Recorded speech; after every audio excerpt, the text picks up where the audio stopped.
and Werner-Gibbings. Sorry. Thank you, Mr. Assistant Speaker. Education is something that matters deeply to me and obviously to so many families across the ACT, to so many people in this room. I'd like to start my short contribution by celebrating the incredible work of our teachers, support staff and families who put in so much effort to make our education system strong. Mr. Assistant Speaker, having all but lost my tiny little mind trying and failing to educate my own kids during the COVID time, I understand how valuable ACT educators are to our community and how difficult and important their work is. Educators are the backbone of our society. They're the people who greet our kids every morning, who stay late marking work, who care deeply about every child's future. I see this every day as a father with a child at a Tuggeranong ACT government primary school. That's a primary school to which I'm not paying the $3,300 to $4,100 per year it would cost for her to attend a Catholic primary school. I say that as a father of two boys at an ACT government high school to which I'm not paying the $20,000 to $30,000 per year it would cost for them to attend a non-secular Catholic high school. That is the Catholic system, which is cheaper than the independent system. For context, Fadden Primary School held a fete on Sunday. It was a roaring success. I think they made nearly $15,000. About the same a Catholic primary school makes in fees from 4 students. I wonder, is there anything stopping parents who are sending their children away from public schools, paying $20,000 into a foundation that the school do, into the library fund? I don't think there is. I see teachers who go the extra mile, the school staff who know every child's name, and the parents who pitch in to make sure no one misses out. That's what makes our education system special. And so to every educator and every staff member, thank you for what you do. Late last year, the ACT government signed the Better and Fairer Schools Agreement. This is a big deal.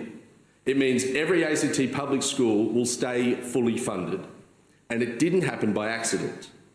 It took hard work and collaboration between the Minister and the federal government, and we will be much better off for Minister Berry's work in this space.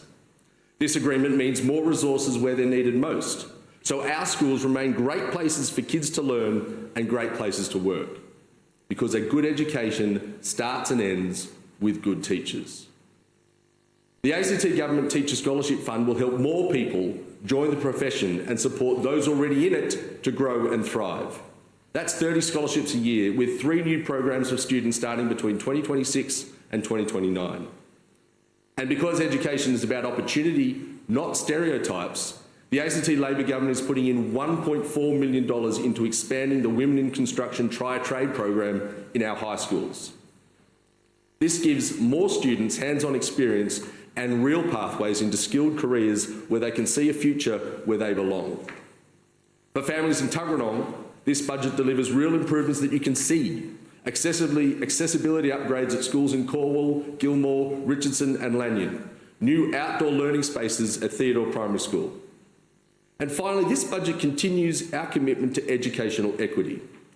Education is about experiences, and some of the best lessons happen outside the classroom. This budget invests $3.3 million so each and every year, every child in an ACT public primary school from years 3 to 6 can go on a school camp at Birrigai. Birrigai itself will also get upgrades so more kids can experience outdoor learning. Mr. Assistant Speaker, no child should miss out because of cost on getting told by their teacher that the tiny piece of yellow rock they've shaken out in their pan from Birrigai Creek is definitely not gold, and it might not even be quartz. I'm also proud that every child will be given the best start in life by funding free 3-year-old preschool, as my colleague Ms Tuff mentioned. Families can access up to 300 hours of free play-based learning for their 3-year-olds through more than 140 early childhood education and care services across Canberra. This is helping kids build the social, language and physical skills that set them up for life. This is about fairness and opportunity, making sure cost is never a barrier to quality early education.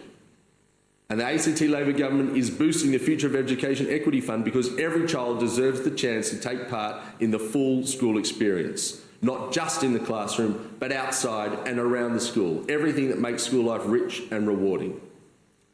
This fund supports an extra 1,000 students with one-off payments for essentials like uniforms, which will be kept for at least 3 days, books, excursions, and extracurricular activities.